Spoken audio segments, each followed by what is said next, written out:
Hi, കുഞ്ഞുങ്ങൾക്ക് പശുമ്പാല് കൊടുക്കുന്ന അമ്മമാരാണോ നിങ്ങൾ? എന്നാൽ ഞാൻ ഈ പറയുന്ന കാര്യങ്ങൾ ഒന്ന് ശ്രദ്ധിക്കണം കേട്ടോ.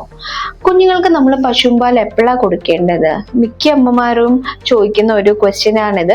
നമുക്ക് ഉടനെ തന്നെ കുഞ്ഞുങ്ങൾക്ക് ഒട്ടും വെയിറ്റ് ഇല്ല, അപ്പം പശുമ്പാൽ കൊടുത്തോട്ടെ, അപ്പം വെയിറ്റ് കുറച്ചുകൂടെ വെക്കുമല്ലോ എന്ന കുറെ ടെൻഷനും കൺസേൺസും ഒക്കെ പാരൻസിനുണ്ട്. അപ്പൊ നമ്മൾ ശ്രദ്ധിക്കുക, പശുമ്പാലില് ഹൈ കണ്ടന്റ് ആയിട്ടുള്ള പ്രോട്ടീനും അതിൽ കലോറീസ് കൂടുതലും, പ്രോട്ടീൻ കണ്ടന്റും സോഡിയവും ഒക്കെ ഹൈ കണ്ടന്റ് ആണ്.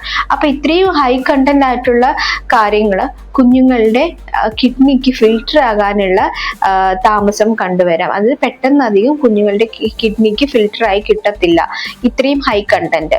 സോ അതുകൊണ്ട് നമ്മൾ ഈ പശുമ്പാലൊക്കെ നിങ്ങൾക്ക് കൊടുക്കണം എന്ന് നിർബന്ധമുണ്ടെങ്കിൽ 1.5 വയസ്സിന് ശേഷം അല്ലെങ്കിൽ അറ്റ്ലീസ്റ്റ് 1 വയസ്സിന് ശേഷം മാത്രമേ നിങ്ങൾ കൊടുക്കാൻ പാടുള്ളൂ എന്നുള്ളതാണ് സത്യം.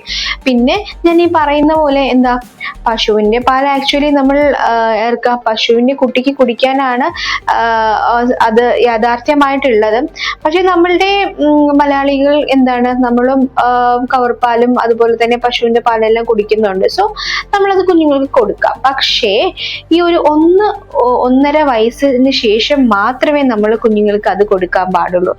ഈ പശുവും പാലിൽ അയൺ കണ്ടന്റ് കൂടുതലായിരിക്കും. സോ അത് കുഞ്ഞുങ്ങൾക്ക് അബ്സോർബ് ചെയ്യാൻ കഴിയില്ല.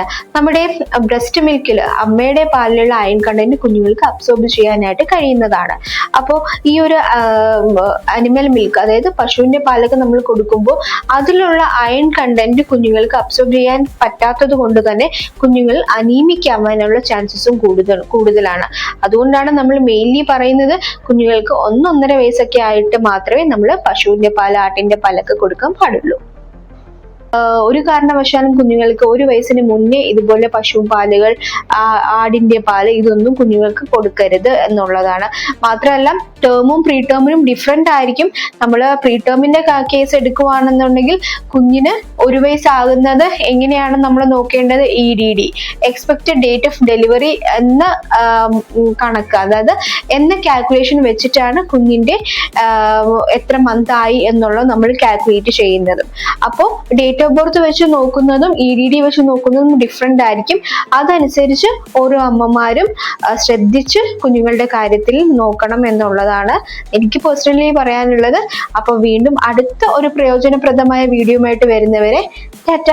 പിന്നെ ലൈക്ക് ചെയ്യാനും ഷെയർ ചെയ്യാനും ഒന്നും മറക്കല്ലേ please. Okay, thank you so much.